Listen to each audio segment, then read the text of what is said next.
اب تو ہماری یہی حالت ہے۔ کل کے درس کے بعد ایک بھائی نے مجھ سے پوچھا کہ شیخ اگر غیر اللہ کی نیاز آئے تو ہم پھر جانوروں کو ڈال سکتے ہیں؟ ان سے لے لیں لیکن جانوروں کو ڈال دے، خود نہ کھائیں۔ میں نے کہا نہیں، آپ کا لینا بھی ناجائز ہے۔ آپ لے لو گے، دینے والا سمجھے گا بھی ساڈی پارٹی کا بندہ ہے، قبول تو کر لیے۔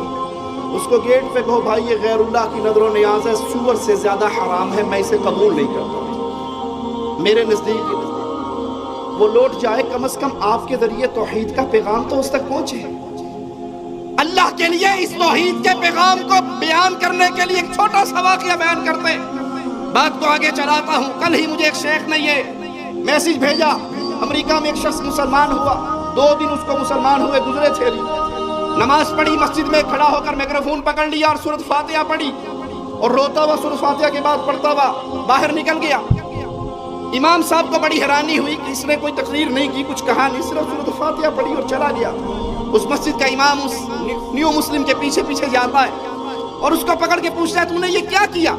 کہا مجھے مسلمان ہوئے صرف 2 دن ہوئے ہیں اور کل ہی میں نبی صلی اللہ علیہ وسلم کی ایک حدیث پڑھ رہا تھا کہ تمہیں اگر ایک آیت بھی پتہ لگ گئی ہے تو لوگوں کو بتا دو۔ تو میں نے فاتحہ پوری یاد کر لی۔ میں نے کہا یہاں تو نبی نے 1 آیت کا حکم دیا، میں تو 7 آیتیں یاد کر چکا۔ جس کی آواز دہلیز پہ آ کے ملنگنے لگائی، نظر اللہ نیاز حسین، تو نے اس کے کشکول میں آٹا ڈال دیا، کیا توحید کی دعوت دی؟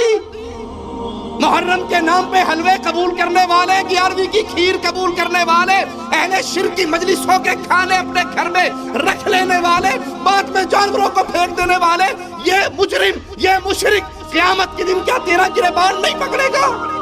میں اس کے دروازے پہ گیا تھا، میں نے کہا تھا علی جنازہ، میں نے کہا تھا پاپا کے نام کا، اس نے دیا نہیں لیکن مجھے کچھ کہا بھی نہیں۔ آپ پہ اور مجھ پہ فرض ہے اس توحید کے میسج کو آگے عام کرے، وگرنہ آپ کا پڑوسی مشرک، آپ کا کزن مشرک، آپ کا رومیٹ مشرک، آپ کا دوست مشرک، آپ کا ساتھی مشرک قیامت کے دن گریبان پکڑے گا کہ 60 سال کی دوستی، 40 سال کا پڑوس، 30 سال کی کاروباری شراکت رہی، اس نے دنیا کا ہر مسئلہ میرے ساتھ ڈسکس کیا، صرف ایمان کی بات مجھے کبھی نہیں کرتا۔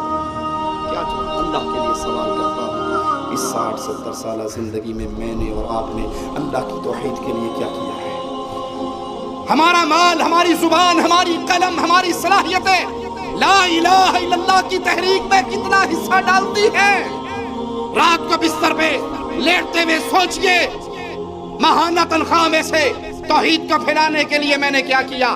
اپنی صلاحیتیں میں نے کتنی خرچ کی، کتنی لوگوں کو زبان سے، قلم سے، آواز لگا کر، لکھ کر، تحریر کی صورت میں نے ان تک پیغام پہنچایا۔ کچھ بھی نہیں کر سکتا تھا، پکڑ کے علماء کی مجلس میں تو لا سکتا تھا، یہ مشائخ ہمارے تشریف فرما ہیں، ان کے دروس ہوتے ہیں، ان میں تو لا کے بٹھا سکتا تھا، کیا کسی ایک بندے کو میں نے لا کر کسی کے سامنے بٹھایا؟